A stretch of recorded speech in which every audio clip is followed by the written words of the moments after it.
Bailes no suņa. Ja jums jebkad tālā bērnībā, vai varbūt pat gluži nesen ir bijis bail no suņa, tad tagad pamēģiniet atcerēties, ko tieši tobrīd darīja suns. Un tagad pamēģiniet atcerēties, ko tobrīd darījāt, un vēl jau svarīgāk, ko tobrīd domājāt un kā jutāties jūs. Cilvēks, kurš jūs šobrīd uzrunā no ekrāna, īpašā degpunktā eksperimentā tika nolikts aci pret aci ar uzbrukošu suni. Un tāpēc var teikt, ka pat no visniknākā suņu uzbrukuma ir iespējams izvairīties vai sliktākajā gadījumā briesmas samazināt līdz minimumam. Tieši to mēs jums jau tūlīt gan pierādīsim, gan parādīsim.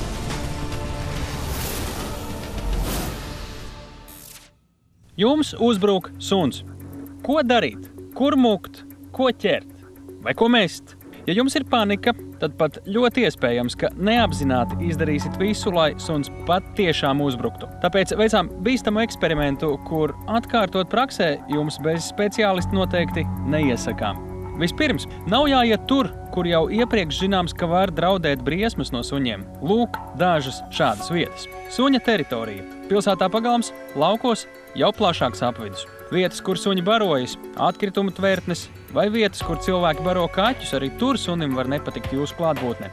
Suņu barā var būt arī kucīte, un kāds jūs var uztvert par konkurentu. Pēc būtības, principā, tie, kas suņi blandās pa ielu, teiksim, bariņā savākušies, viņi neuzbruk tāpat cilvēkam. Viņam mēs neesam īpaši vajadzīgi. Jābūt kaut kādam iemeslam. Tā var būt miskaste, teiksim, kur ir barība. Tā var būt barība nobērtā kaķiem, ko var aizstāvēt, ja? Suns. Tā var būt tekoša kuce, kuru suņi var aizstāvēt. Tādas tā situācija. Ja es saku, ja vairāki suņi, tas ir ļoti nopietni jau, ja? Un vēl ir risks tad, ja pastaigājaties ar savu suni.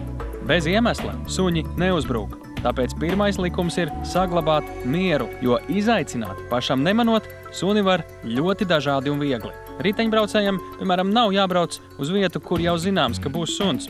Tā tuvumā stumt braucamo pa ielas tālāko pusi. Ja suns tomēr metīsies virsū tad, kad jūs vēl esat uz riteņa, pastāv iespēja, ka varbūt jūs paspēsiet aizmukt no viņa.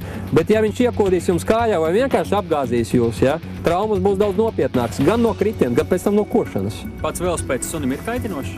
Nē, tā ir tā kustība, ātrā kustība, teiksim, to, kad skrien gar žogu, teiksim, nevajadzētu skriet arī.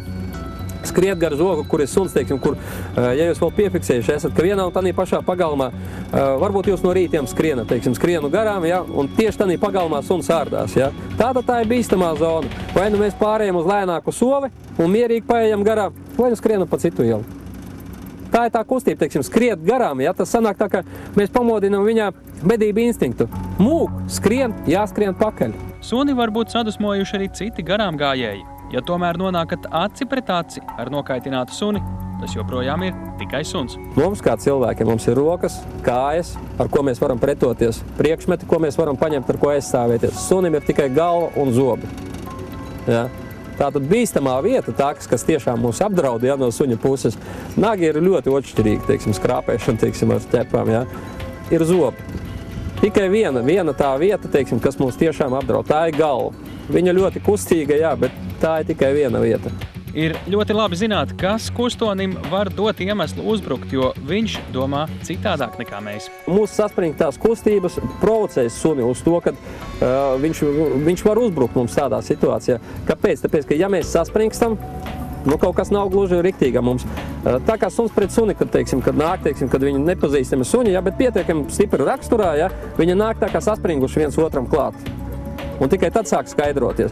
Ja es sāku saspringt, tad es provocēju suni uz to, ka it kā es pretendēju varbūt uz viņa teritoriju vai mēģinu izrādīties viņa priekšā, ka es liels un spēcīgs. Ja, un ja tas suns, teiksim, spēcīgs raksturā un jau, teiksim, ja ir pieredzīta košanā, ja kaut kāda, mēs ar to viņu provocējam uz to, lai mums uzbruktu. Sunim nepatīk nesaprotamas lietas. Aiz muguras paslēptas rokas, roku vicināšana, kapuce, kas liedz redzēt seju. Tāpat arī spieķi būtu labi turēt pie auguma, nesist to pret zemi un nevicināt. Jebkura ātra, uz priekšu atpakaļ kustība var provocēt, un muguras pagriešana sunim ir zīme – ķermani. Spalga skaņa suni kaitina, vīrieša balsi var kaitināt mazāk. Un vēl, mazi cilvēki vai bērni sunim var likt justies pārāk pārliecinoši. Bet tagad iedomājieties, jums uzbruk muskuļots no 30 līdz pat 70 kg smags, ļoti kustīgs suns. Viņa sakodienas spiediens var sasniegt pat 1,5 tonu uz kvadrātcentimetru. Spēku var just arī caur aizsargu. Bez tiem sāpju šoka dēļ cilvēks parasti nokrīt.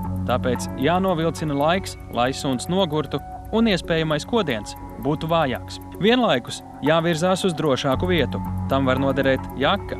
Jātur to pie zemes, lai suns neredz, kas aiz tās un vispirms uzbruk jakai. Arī to brīdi atkāpieties drošākā vietā. Video tas ir tilts, bet dar arī auto, ūdens, augstāka vieta, arī žoks, var arī kliegt, bet nespalgā balsī. Video gan ir kļūda, kājas ir jāceļ augstāk, lai nepakluptu. Tas būtu bīstami. Ja līdzi ir soma vai lietus sargs, ar tiem jārīkojas līdzīgi. Redzējāt, kāds spēks saplēsa pašu somu, tad norāva no rāmja, un arī te viena maza kļūda – roka gaisā, un suns jau nāk virsū. Lietussargs izskatās krietni vārgāks aizsardzības līdzeklis un tomēr noder tāpat kā jaka vai soma.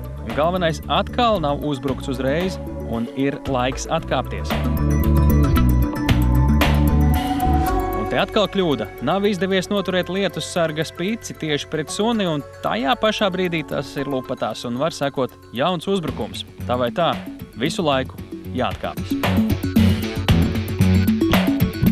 Vēl var aptīt ap roku biezu jaku un turēt to starp sevi un suni. Kad suns tajā iekožas, ar otru roku no apakšas jāsatver kakla siksna un griežot nedaudz jāpiešņaudz suni spiežot pie zemes. Nelaidiet kakla siksnu vaļā, tad suns var uzbrukt atkal. Aizbēgt no suņa ir neiespējami. Suns skrien 40-50 km/h. Ja? Un ja viņš sver, teiksim, 30-40 kg, tad iedomājieties, ka jums pa muguru trāpa, teiksim, svaru bumba. Ja, 30-40 kg smaga un ar ātrumu, teiksim, 40-50 km/h. Sitiens ir fantastisks. Kājas iet pa gaišu. Cilvēkam. Cilvēkam, jā, loģiski, ka cilvēkam. Arī iespērt sunim nevienmēr ir iespējams. Ar šo arī esam parādījuši, arī pierādījuši, ka var tikt galā pat ar it kā nenovēršamām briesmām.